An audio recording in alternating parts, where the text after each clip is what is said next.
Headlines out of College Park after Maryland saw a streak of 3 straight bowl games come to an end. New coordinators on both sides of the ball, Pep Hamilton and Ted Monachino. Some of the mainstays from last year are gone, as with every program. The QB position particularly intriguing. UCLA transfer Justin Martin and highly recruited freshman Malik Washington.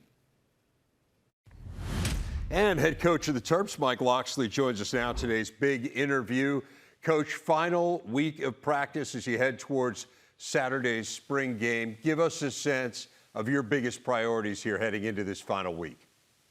You know, I think the big thing for us, Dave, we've had two really, our two toughest or most revealing practices have occurred the last couple of Saturdays, where we've had 120 play scrimmages, and really has given me a good idea of, you know, which guys. And for us, we took the different approach this spring in that it had an OTA feel, NFL-ish. Our scrimmages were more running, blocking, catching, tackling, and throwing to see just how guys are fundamentally improving. And I'm looking forward to staying healthy, which we've been able to do most of the spring, with then now just having kind of a showcase this Saturday where we put them out in front of a crowd and we see them go out and again run, block, catch, tackle, throw, which are the fundamentals of the game. And that's what we focused on until we get to June 1, where we start building our team.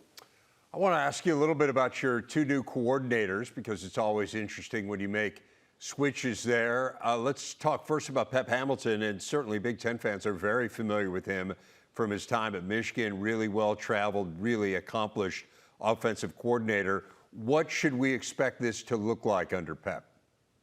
You know, I think the big thing, as we've always done, and Pep is has been a friend, and he and I are probably my closest friend in the coaching business is Pep Hamilton, and we go back 30 years. And I think with Pep, as with most coordinators that I've had a chance to hire, it's a matter of putting their personalities onto the schemes and the different offenses, defenses, or special teams, whatever there is, their personalities into those systems. And, you know, Pep is a guy that has shown the ability to design run game with a lot of creativity, which he did at Stanford. I've learned that in the Big Ten over the years that winning in November is about being able to run the football. So I think with Pep, you'll see that people know that Maryland has the ability to throw the ball, but what we've really focused on, and with Pep's leadership and what he's brought to the table, is the creativity and being able to find ways to create run angles, leverage, and numbers. And he's done it with some of the best offenses that I've seen.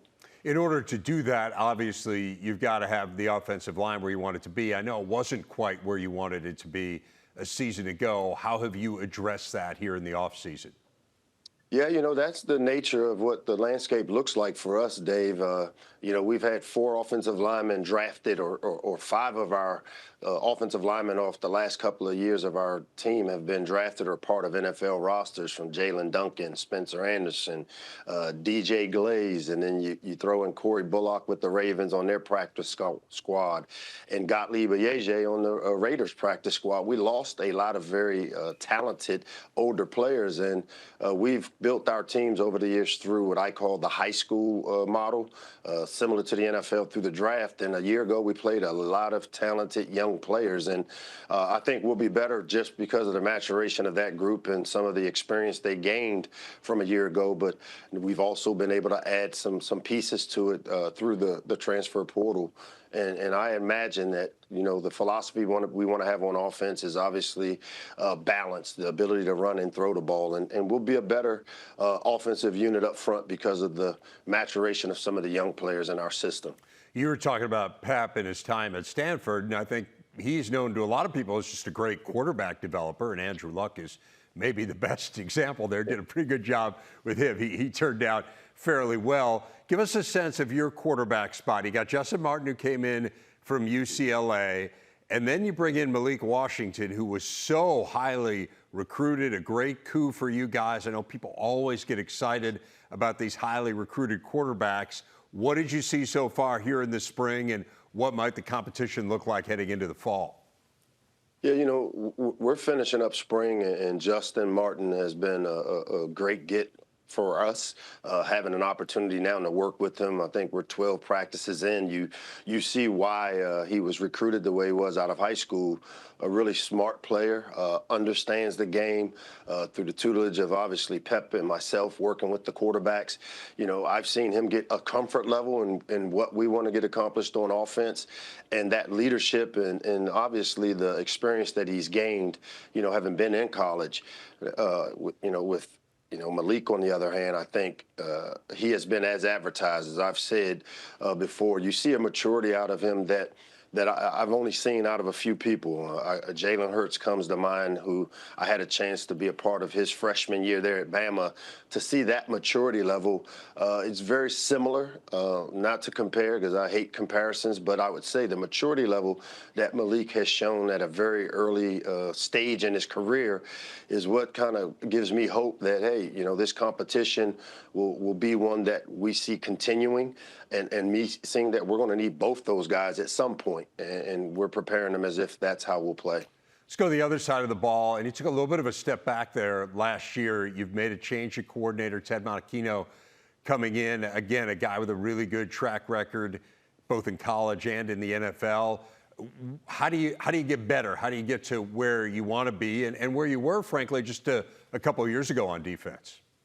Yeah, we talk a lot about elevating this year, and to me, when you elevate, that means you have to separate. There's no way to elevate without separating from something. And, for what we've built this program on, the foundation that it has been built on through guys like Brian Williams and some of the other coordinators that I've had in the program, as we get into this new landscape, and I've often continued to talk about the pro model that it's starting to feel like, what better or who better to bring in to help elevate your program than guys that understand what it takes to coach at that level, to prepare players for that level. And, I think Ted Monachino, much like Pep, brings the NFL experience while also having spent time in college to understand we are still building through the high school, but now we've got to take a different approach that instead of building for 3-4 years down the road, it's every year we have to build a team for right now.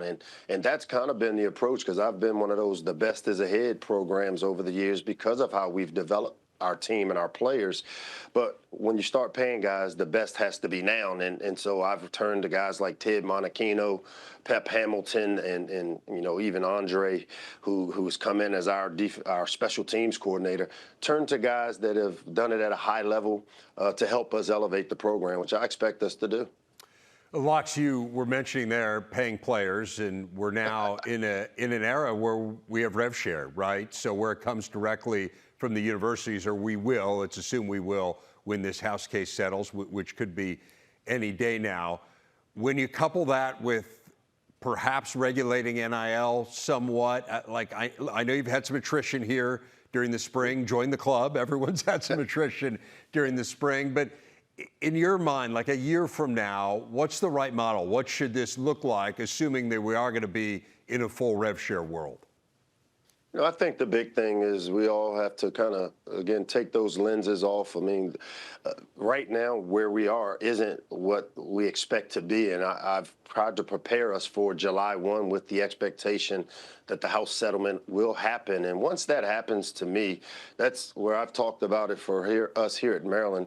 It's the right model for us. I mean, we lay in a landscape in between two major metropolitan areas where our players should be able to benefit from the model of true NIL, and then the money that we're using on our players comes directly from the TV revenue share, which we all know football is the engine that typically drives the train of that model because of the type of money that we make from the Big Ten TV deal in football.